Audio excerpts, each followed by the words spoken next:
in his whole life. Going into game 5, pretty good stat. Great. Nor has Greg or Zeyzal ever lost a playoff series, so who knows, it could get insane as time moves on. And once again, it is C9's choice of side for Game 5. They have chosen blue. They have kept the same roster that won in Game 4, and they are keeping a lot of the same bans from before as well, getting rid of that Mythi Shen, dropping off that Akali on blue side, getting rid of Olaf so that Greg cannot just play a hard farm. I'm very curious to see if TSM is going to take away Varus, because that has been actually both of the wins for C9, and I think it was extremely important. Really, the Quinn did not work out as well, not because he did poor in lane or anything, but they didn't have the consistent teamfight damage. Varus has given them that. TSM also identified the same, and boom. There's another team fighter for you. Yeah, he's going to be building towards the Rage Blade. This might be a completely different look from the beginning of this series, right? Cloud9 already could go much later. Doesn't have to be super early game oriented. But again, we're only one champion into the draft. The other big thing, of course, was the Tahm Kench for Mythi, right? They switched out the ban. They're banning away the Shen now that he was using in place of it. But again, it has been let through. We could potentially see Swain Pike. I would not be shocked to see the Pike come through. That is traditionally another really good kind of support for that Swain, being able to proc your passive pull off of the Swain hook. He's played it twice before, so could certainly be an option for Mythi here. Sensgaren once again on the Lee Sin hover, but we had a great game on Graves before anyway. Lock it in yell from the audience. We'll wait to see what Cloud9 wants to do. What is their look for this composition? And they might just stick with double marksman, which might mean we have 5 straight Ornn games for Licorice. Svenskeren did look very comfortable on the Graves in the last game. Controlling a lot early. All right. Meanwhile, Zeyzal on the Leona, not quite so comfortable. No, he really did not look that at home the last time around, but they have the confidence that he can step up and hit it this time. I also think it's even more important when you're playing alongside the Kai'Sa that you do land the stun, not just the slow, because that procs the plasma, which allows Kai'Sa to then dive in and follow up. So you really have to be on point with that. Anytime you're fighting against Swain, it's that much more important. You gotta burst that guy down or you're not killing him. TSM grabbed the Irelia at the end of the first round of picks. Now they get a couple of bans to shelter this mid lane grab. It can always be flex build. We can see Swain mid, we can't see Irelia top, unlikely as it would be. I'm still waiting for the LeBlanc pick in this matchup, though. I want to see some more damage flying around here. Now that the Irelia has already been blinded by Bjergsen, though, it's going to be an easy ban for them. Yep. All right, well, second ban phase is going to come through. We'll see what else Cena wants to get rid of. No top laner support grabbed yet for TSM. I'm pretty curious to see if TSM actually does take away the Ornn for themselves this time around. And you could actually go for that Ornn as your 4th pick if you wanted to kind of deny that from Licorice and you don't feel like spending a ban. Now, it is a very consistent form of engage, and I think especially alongside a double marksman composition is really, really strong. Also interested to see what they would kind of bring out here for Golden Glue alongside this double marksman. They're not going to have that kind of Ardent Sensor support from the bottom lane, so do they have any interest in something like a Lulu perhaps from the mid lane? Well, the mid lane bans are going to be Galio and LeBlanc, so that Lulu is still available if he wants it. Can't say no the Irelia matchup that well, but we'll see what he wants to do about this one. TSM will get first dibs on champions, and then Cloud9 will lock in their composition, and TSM get their final counter pick. C9's time ticks down for their final ban. What are they most afraid of? And another Dr. Mundo ban almost every single game. They've removed that from Hanser. TSM got to blind something here. And yeah, they might just take that Ornn away, as you surmised. I just think it makes sense, right? Both the Varus and the Ornn have been, critical parts of the composition in both of C9's wins. Hanser has not been having as much effectiveness in the split push style. He had a great GP game, but that was more about the team fight. So if you're not going to split, then take the Ornn away. The question becomes, is Licorice willing to go for a lane-focused counterpick? Is C9 willing to try to be the ones to split the map, or are they going to just take the other side of it and go for something like that Scion? Yeah, I don't think they can at this point, having locked in 2 marksmen already. Yeah, I agree. It's so difficult to pull that sort of composition off later if you have 2 ranged DPS. So here we are. It is going to be the Poppy. Licorice did have an amazing Poppy game early on in the season, trying to carry Cloud9 and get that victory. He was getting solo kills, peeling for the team. but pretty much everything you possibly can. And once again, it will be Golden Glue on the Malzahar, providing that crowd control for the team and the setup. And not only does the Poppy stop the Ornn ultimate, that second half of the ultimate, when he tries to redirect it, you can block that. You can stop the Blade Surge there from Aurelia, the Q forward from Sejuani. You could stop the Body Slam if that's going to be the Gragas support. Gragas support has been gaining a lot of popularity in Challenger solo queue that I have seen as a playmaker. Also pairs well with the Swain. This is pretty exciting. Big thing to keep in mind is that Poppy can only stop one dash per activation of the ability though, so will not be able to shut down the entire team at once and does have to get in range to do that. We'll see what comes through into this one. I want to see how much Gragas can stop Leona Jin, and if Cloud9 can continue to play a team fight style. When Sneaky was on a team fighter, they won. When he was on Quinn, they lost. Of course, there's a lot of details in this game. Grig also undefeated on this Sejuani in the matchup as well. Yeah, we have seen, support Gragas in a couple of leagues. After the Pyke game that Mithy did play, I remember he was very disappointed in his own play, and he tweeted out Pyke is too hard or something like that, haven't had enough time on it. So we get a little variation, but the theory remains the same here. You can try and set up the Swain with your crowd control for the pull-in. The question for me is, how much has he really practiced Gragas? Because Gragas is one of the champions that I feel can actually hurt your team with poorly used abilities. The ultimate, when placed perfectly, split up the team, knock someone in, great, knock them down. But you can also be saving people with those ultimates. You can also really be disrupting the team fight for your own side. So Mithy has to be practiced on this pick, has to be confident. I trust he is. At a match this important. Climactic Game 5. Golden Glue versus Bjergsen in the mid lane match to determine who is the first team from North America to make the 2018 Summer Finals. Zeyzal, second place rookie of the split, joining in, helping to rise C9 to the second place seed. And they will do battle with TSM one final time today to determine who will be in the finals. And what a series this has been. Exciting from start until now. And Bjergsen, he called it before the series started. He's saying he thinks this is going to be the closest series yet. It has been so back and forth. No game has been dominated by either side, and it is really up in the air. Game 5, semifinals. Couldn't ask for more than this. All right, now let's focus in. Remember what happened last game in the start. They subbed him in. Grig immediately went for a red invade, something he had not tried against Blabber. Then he immediately also ganked mid lane and killed Golden Glue. So TSM tried to put pressure onto the two guys that were immediately subbed in. However, Cloud9 weathered the storm. They were able to push it to this Game 5, and they will be expecting a little bit more aggression now. Gonna go for that ward. Golden Glue around the wings. No stun to be had. All right. No aggressive wards coming out of TSM on that one. Just the one for Svenskar, and he's going to be heading towards the bottom side. He'll be leashed by his dual lane on his red buff.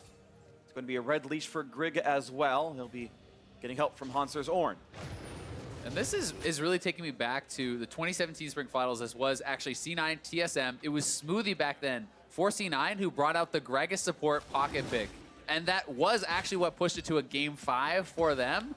So it's pretty cool to see this come full circle. It's a Game 5. It's now TSM bringing out that support Gragas. Looking to push Cloud9 out of the playoffs and themselves into finals. Be the first team there awaiting someone in Oakland. And of course, we'll see the loser in the regional qualifier as well as the third place match. They're both heading to Northern California. But you'd rather come in as victors than losers. So one question already has been answered for me about this Gragas. It is a spell-pieced Gragas. I have seen some varying builds. Some have been actually fairly heavy on kind of tanky AP style of builds. The Q-Max in lane is actually pretty good for harass as, actually connected that stun. That is a huge trade. Yep. Gets big reaction from the audience, tags him on the end of this wall. And Licorice is saying, yeah, you can take my Ornn, but not going to be able to have the same effect as me. Licorice has been a insanely dominant laner in North America, and now not playing quite so weak a laner as Ornn. Having a little bit better time of it as we look in the bottom side, and so far nothing too aggressive happening just yet, as Bjergsen and Golden Glue also trade blows. Health bar staying high. Statistically, he's been the best laner in the NALCS. You know, top lane was up around 7 CSD at 15, I do believe. Really, really impressive stats. Right now we've got Grig trailing Svenskeren on the invade though. Sees him on the Krugs and there will be a collapse. Haunter heads over. Haunter's gonna be here. Grig as well. They find the first bit of damage here. Could there be more of a knockup? They're gonna find that first stun. Even more damage coming across, but now a tackle in. Can they burn down the Yorn? Haunter flashes over, stays alive. Been a look at the mid lane. Golden Glue's getting burned down. Good damage out of Bjergsen, getting the better of that trade. Yeah, even though Cloud9 win the trade on the top side. Fight goes to Grig again. But look how low Haunter is. Oh, they're Gotta gonna be careful. dive. Look how much damage they've dealt to him. Red Just buff like Chris burn. had the tackle. Red buff burn is still on Grig. They can put some damage in the flash forward. They're gonna knock down Svenskeren. First blood is traded back by Licorice. Will be stunned and hit, and he might just go down. One more hit will do him in. The W comes up. It's kited away. The Q's in 2 seconds. It's up in 1. He's gonna find the tackle and grab the kill. 2-1 TSM. Because Svenskeren auto-attacked Grig first, the red buff was still on him. When he got into tower range, the turret shot immediately went onto Svenskeren, and they lose out on the first blood bonus. Such a risky play there for C9. They decide to make the call here. Haunter very low. They want to go for the dive. Yeah, look how much work Licorice does, chipping Haunter down under the turret here. Then he calls Svenskeren, he heads on over. One more hammer shock. These auto attacks apply the red buff. So there you go. First tower shot comes in so early, and that's what gives up the first blood bonus there. Then Araz Grig here follow up with number 2, even though Licorice sidesteps this W. Yeah, I mean, it was a small thing, but ends up being a pretty big mistake. You know, not thinking about the red buff being on Grig, he was really focused on the fact that he had not yet hit the tank, had not yet hit Haunter. And it is 2 kills going over the way of TSM, but they do at least trade one back. Gold is still fairly even. And one thing going for Licorice is that the wave was under Haunter's turret, so he was missing out on some of that gold and experience. Licorice will still look good individually here as far as Gold's concerned. And OK and XP as well. Now finding a nice body slam. That is what that pick was supposed to do, and it looks pretty nice there. Now finding a fight in the top side. It's going to be collapsing down on Svenskeren. He could be killed right away. A silence not going to be enough as TSM find their 3rd kill. Bjergsen's Aurelia has been a problem for many teams throughout the last half of the split. Now he's got a kill for himself as well. And once again, a Sejuani Aurelia pairing works so well. So much CC he can bring to the table. Golden Glue have to walk through this, take another stun, take a lot of damage, and they're gonna go right under the turret. TSM look for number 4. Cancel the auto. Bjergsen has to flash away. They don't get it. He checked himself, didn't want to commit fully under the turret. He does get out alive, but has to blow his flash. He can ult! Oh, but he has no flash to reach the target. Grig's gonna stay alive through Malefic Visions. The ult range is pretty long. He was very close to actually being in range of Bjergsen to ult and get that solo kill. Would have been huge. This could be a kill on the Haunter. He's got no way out if he lands the point blank ult for the 2nd Q. This could be the damage. When's the tackle coming up? It's still 2 seconds away. And he's not gonna go for it. Doesn't quite have the damage to kill off Haunter. Svenskeren is here though. The junglers have been attracted to the top lane fight. Smites for a health, an easy pickup for Svenskeren, gets rid of the rest of these Krugs, and now level 6 on Ornn. Meanwhile, Mithy's gonna get found out for a stun into root, into burst damage, and the bot lane is alive for Cloud9, looking for a bit more on his Sven. What an aggressive play there from Zeyzal, jumping straight out of the bush, flash ignite. He couldn't even get the aftershock proc up there, so he just goes straight down. They're looking to threaten a dive again. This would be risky, but Pulls aggro. we'll see if Licorice can go for it. Yeah. Health bars are too high. I don't Hard to damage the turret too there as Graves because your shotgun is going to spread out, and the 2 tanks can take one of those hits just to send the tower aggro over. They still should be able to push in the minion wave though and get a little bit of tempo. And look at Mithy. He's actually already swapping up to the top side, so not sure if he's trying to catch them off guard here with this. Will be spotted likely on the ward, but no, actually skirts it, so they don't know he's up here. And it is so critical, actually. You know, it may look funny that Zeyzal actually flashed out of the brush to do that stun, but doing that stops Mithy from being able to actually proc his aftershock or pop his W for the damage reduction, because when you are AP Gragas, so much of your tankiness is actually in that rune and in your W, and if you don't get that off first, you are paper. That paper gets burned down, but the power of the sun focused heavily onto it. That was a bit ham-fisted, sorry. Either way, it's going to be a blue buff now started up for TSM. Bjergsen's going to grab that one without much issue. As long as he plays around the red buff of Grig, he's going to be just fine. Off he goes. Gold tied, no Drakes, no turrets. Farm has equalized that 1-kill lead. Once again, though, a lot of the early gold that Bjergsen earns is put into the Malzahar tax, buys the QSS. First item here, all the LCS is a ruby crystal to his name. And trying to look forward to not dying to Malzahar ult coming through in the mid lane. It's a good thing to look forward to. I look forward to it every time Malzahar ults me. Clean that ult right off, walk away. And ooh, a nice little knock up there as Hanser gets the better side of one of these trades. The farm lead, though, still 18 for Licorice's favor. Yeah, really big, honestly. And you are kind of seeing a bit of a difference in the lane strength of these two players. Licorice playing the Ornn in all his matchups had been able to hold fairly even. This time against the Ornn, yes, with some jungle pressure on both sides. Is kind of getting the better of Hanser, at least so far. And this is a super interesting matchup, right? We have had Hanser, who always used to be the best North American top laner for native players. Now Licorice, new guy onto the team, explodes onto Cloud9 in spring, earns Rookie of the Split in his debut, and this split in the running for MVP. Absolutely great performance from him.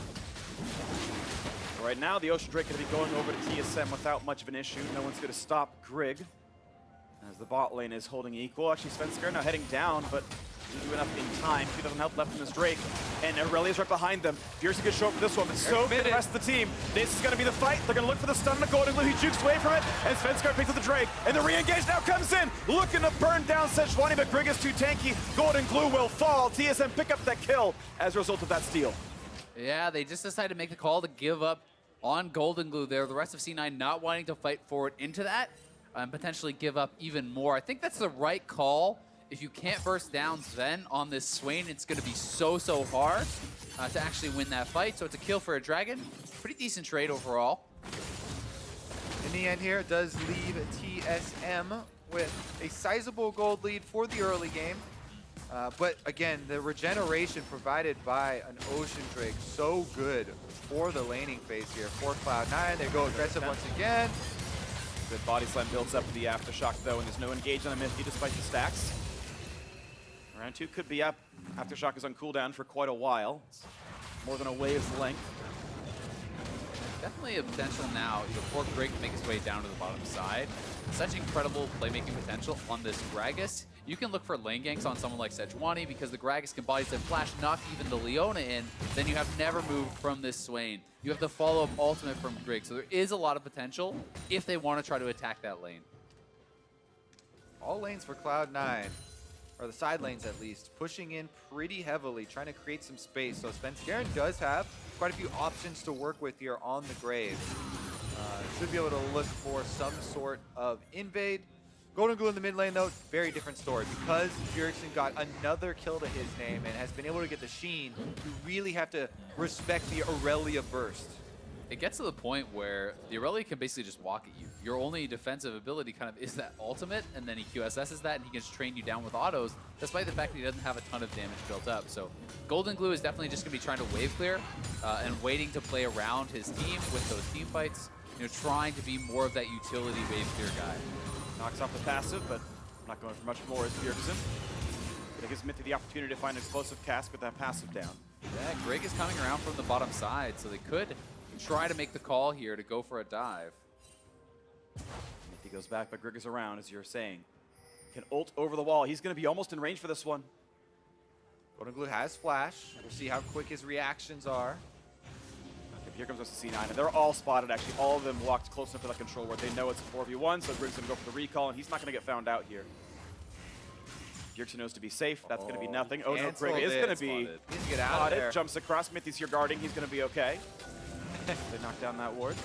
A little game of hide and go seek. Yeah. A quick stopwatch picked up now for Mithy. That's ticked over now. Ready for the control ward. Sneaky gonna try to push him off. And it is going to be the Stormrazor rush here for Sneaky, so we'll be going for that AD build on Kai'Sa. Yeah. Not too much of a surprise, has been kind of the standard as of late. And with that double marksman is going to be a really big damage threat. I think that the frozen target here, though, from Hanser is a pretty intelligent first buy, especially when you are up against that double marksman. Spencer's going to walk top. Oh, It is here through a we go, warp. They're though. going to go for the big play, or they go for the flash ult or anything to try to knock down Hanser. He's walking into range. There's the flash to get away. He knew it was coming. Good flash there by Hanser. Even with a frozen heart and that amount of armor, not going to be able to survive that much damage in the gank. Now he will be flashless for the next possible fight. Top lane has been these slow increments of advantages for Cloud9, with Licorice just working away at Hanser, kind of taking away health bar chunks, taking away little cooldowns, and trying to get something for Cloud9 on the top side. Yeah. Hasn't really translated into anything significant yet. Still a tied game. Gold actually identical right now. C9's to the credit, do have that one Ocean Breaks. They picked up something. That is, of course, itself paying forward in the CS number laning phase, so some of that actually directly tracked on the scoreboard. Also going to be really interested to see how well Bjergsen can actually play in these team fights. The last time he was on that Aurelia, they did lose, but here may be the play for Mithy. Body slam, an early flash for Sneaky to get away. Zazel's in the front line. He'll be tanking for a while, but they could still burn him down. He's going to try to live, look for the re-engage. Explosive gas dissipates, and Bjergsen staying alive through the ignite, hitting the minions. He will just stay alive, and the flash in. They found one. Greg is down, looking for the knock of his Hans, but finds nothing for it as Sven's forced to kite away. All right, Cloud9, what can they do with this afterwards? Pushing in onto the turret. Barrel does explode on the minion wave, and TSM trying to clear it out with a lot of their abilities. With this turret being so high health as well, I don't think Cloud9 can actually do a lot of work.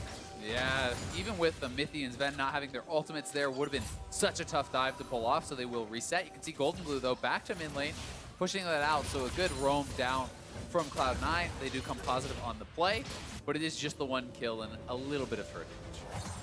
It was TPs traded.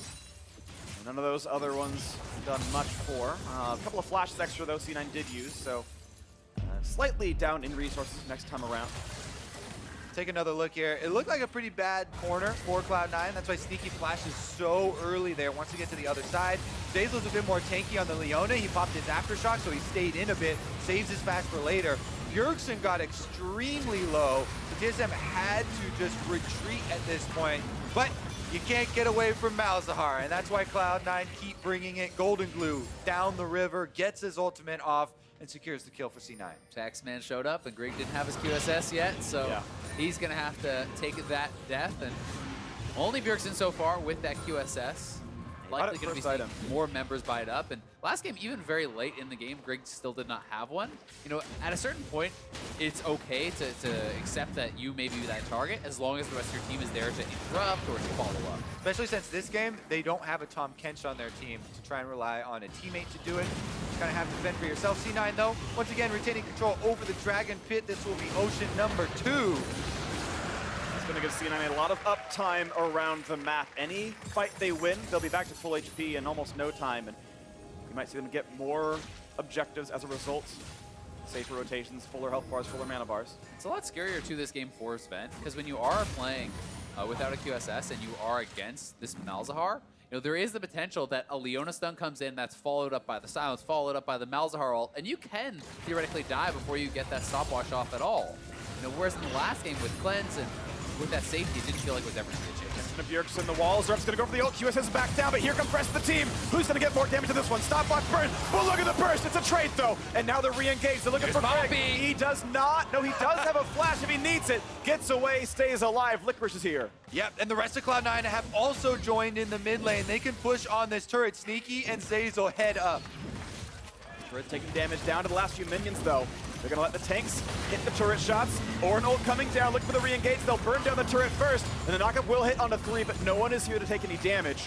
C9 grab their first turret of the game in mid lane. Really nicely done there by C9. You know, Licorice comes down. They go 1-for-1 in the 2v2, but Licorice shows up first. They use that for the turret pressure, and they are now up in the gold. So here it is once more. Bjergsen does have the QSS. Svenskeren is lying in wait and is going to start out this fight.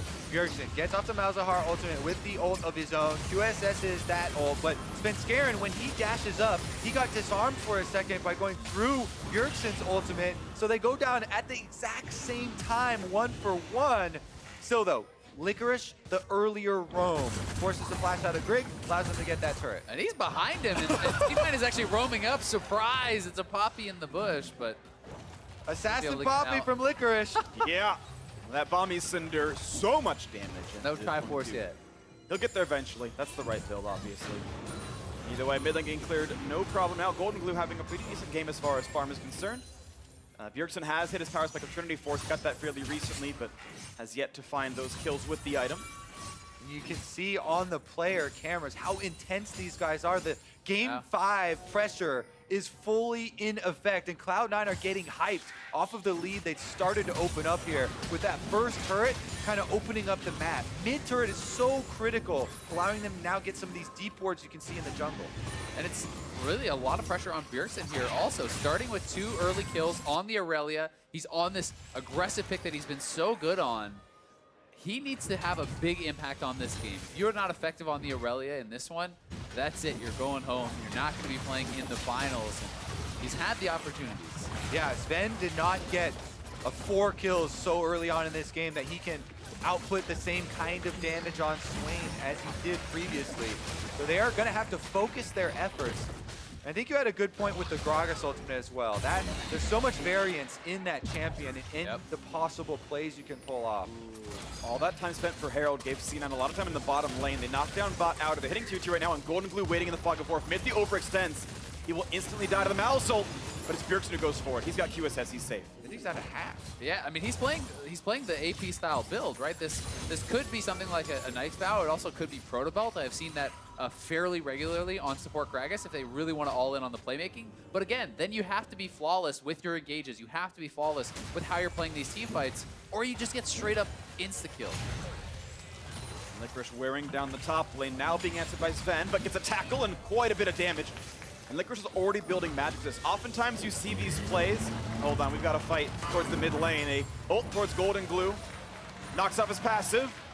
Maybe we're going to trade. Out of there, though. Bjergsen can flash for stuns. He could ult flash here. He's going to get a speed off the Shrine. Golden Glue can flash for disengage, and no one will find him. Out he goes. That is a big cooldown now missing. Golden Glue, it looked like he was playing with fire there, walking back into a dangerous spot, but he draws 4 members of TSM, uses their time, while his bottom lane takes a turret uncontested. 3 turrets to 0 it's now. 4. Oh no, Licorice has to walk away. The turret will fall first, and there is no engage. This gold lead, 4,500 gold now. Sneaky is getting dangerously close to this Rage Blade here.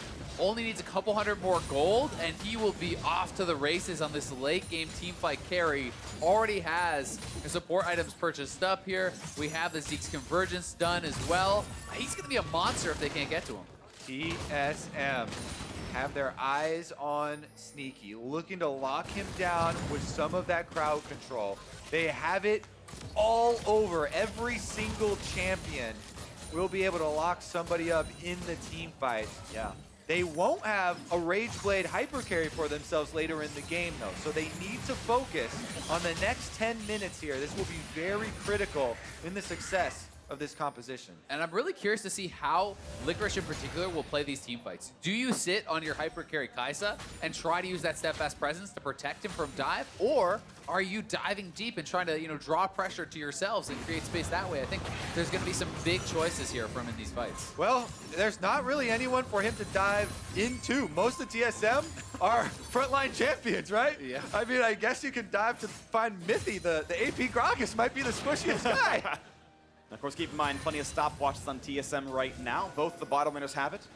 And the QSS, of course, makes Aurelia a hard target as well, as Orin, of course, the primary tank.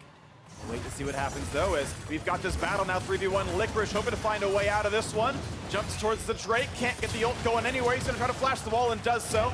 There will not be a follow, only an ult coming across, as Greg might try to chase in, but no, he's gonna stay alive. Meanwhile, Sven being chased out by Sven Skaring. Comes Malzahar. Comes the knock-over, though. Great blast cone. The flash ult's gonna land. They might just have the damage, and they will. A kill traded for Ocean Drake as TSM picks that up. The Predator finds his prey, and Golden Glue locks him up for the kill. Cloud9 now can push on the top side. They've got minions to work with. This turret is theirs with a Voidlink's double marksman. That's going to get knocked down so fast. They're actually pinging on the inhibitor turret here. They want to keep the push. They had time to go. TSM summoned the Herald from mid lane that cancel some of this, but Poppy's gonna defend that one. They're going now for the inhibitor turret, down below 2/3, down below 1/3. Do they stay though, because Aurelia is here. They might have to let it regen. It's at 5 HP, it will fall to minion damage. An open inhib in the top lane, but Greg is coming. Sejuani is ready, does have access to the ultimate. Here's and the TP, and Poppy is far away. They're both going to TP to join. Here comes the fight, 5v5. Is this the one that ends it all? Greg getting away, burning down, trying to stay alive. 2 for 0, Cloud9, and they can chase to the open and hip. And 0-4 for Sneaky. They get Bjergsen. It's a 3 for 0. They have the minions, they can end the game. I think C9 have done it. They are going to go to the finals. Could the subs make it a 2-0 to close out the series? A very small wave in front of the Nexus. The Kragus will separate, going for turret number 1. Sven and Miffy must defend against Cloud9 as the second turret falls. The respawns in 15 seconds, and they've done it. Sven scared and Golden Glue completed. It's the 3-2 victory for Cloud9. Can you believe it? The miracle has been completed. Cloud9 from last place to the finals in summer of 2018. They break their streak of being knocked out by TSM. 5 BO5s in a row. Black and Blue has lost to Black and White. TSM, for the second time ever, are denied the finals, this time by their oldest nemesis in Cloud9. And what a wild ride it has been for this team. 7 players utilized in this semifinal matchup. Even more over the course of summer. So many difficulties they've had to work through.